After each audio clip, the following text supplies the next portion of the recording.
Everyone, this is Dr. Usha Kumari, Assistant Professor, Department of English.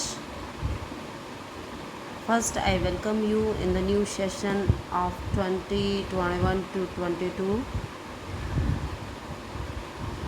In today's class, I will discuss with you the phonetic transcription.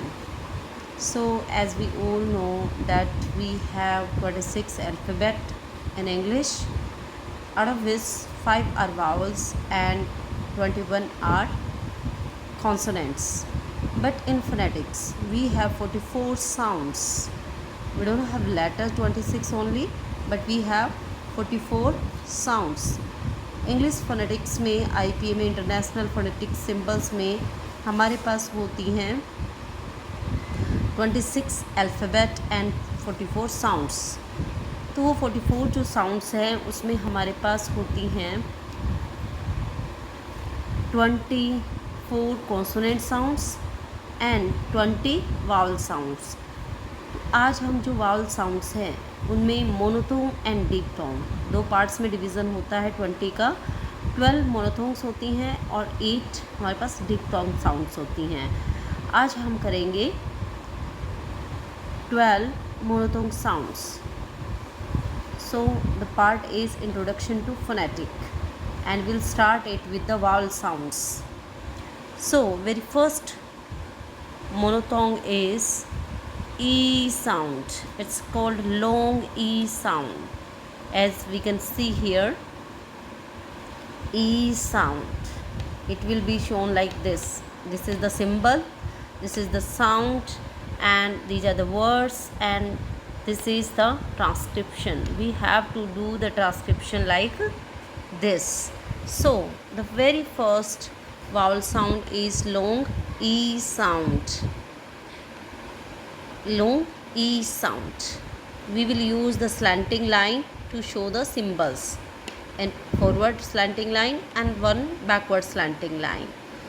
This is letter E, I, and we'll use the colon to show the symbol E. As we see in the word sheep, long E sound is here. E. It's long E sound.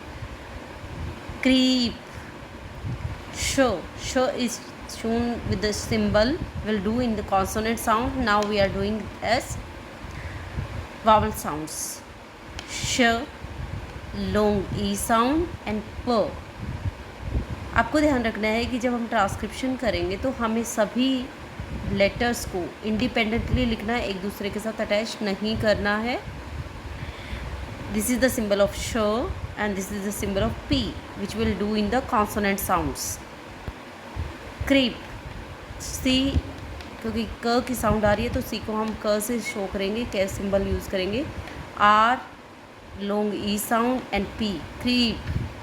Next sound is E, small E sound. Ship, E sound. Dip, E sound. So sh, E, P, ship. D, E, P, dip.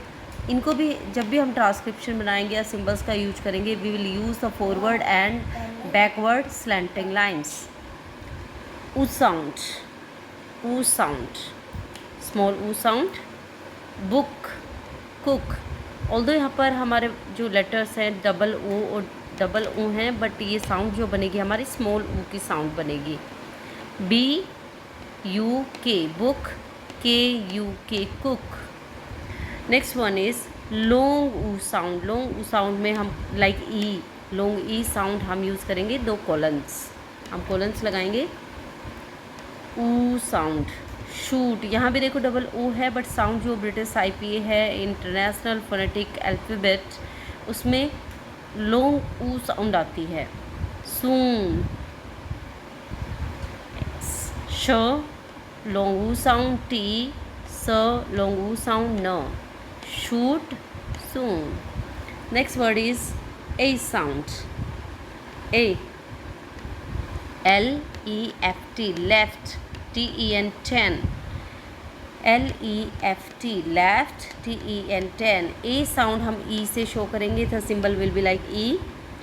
Then A sound. इसे श्वा sound भी बोलते हैं। श्वा sound जो बोली नहीं जाती वो silent रहती है, बट वो शो की जब हम ट्रांसक्रिप्शन बनाते हैं तो will show that sound TEACHER, teacher. Teacher, we don't say teacher. O sound को हम स्वा साउंड के रूप में यूज़ करेंगे, that will be very small sound. Teacher, T and श से हम च बनाते हैं, and then schwa sound.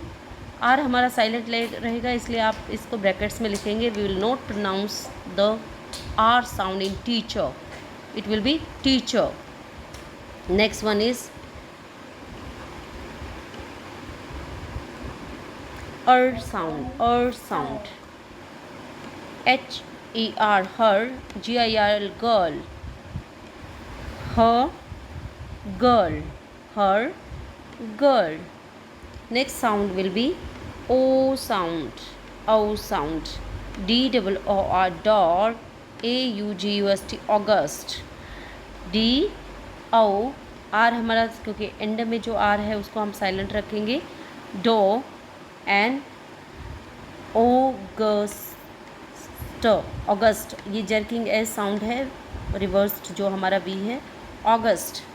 Next will be a sound, इसको हम अच्छे से प्रोनाउंस करेंगे। फुल अ साउंड आती है इस सिंबल के साथ। A sound, HAT, hat, CHAT, chat, HAT, hats, T और श से हम च बनाते हैं, चैट, चैट।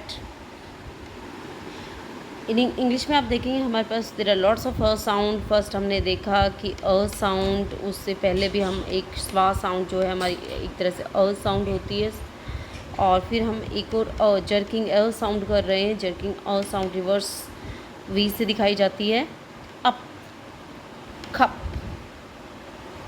अप, खप। देन है आ sound,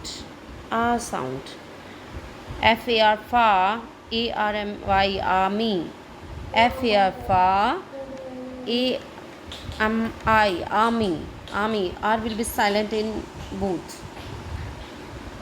O sound, ON, on, OF, off, ON, on, OF, off.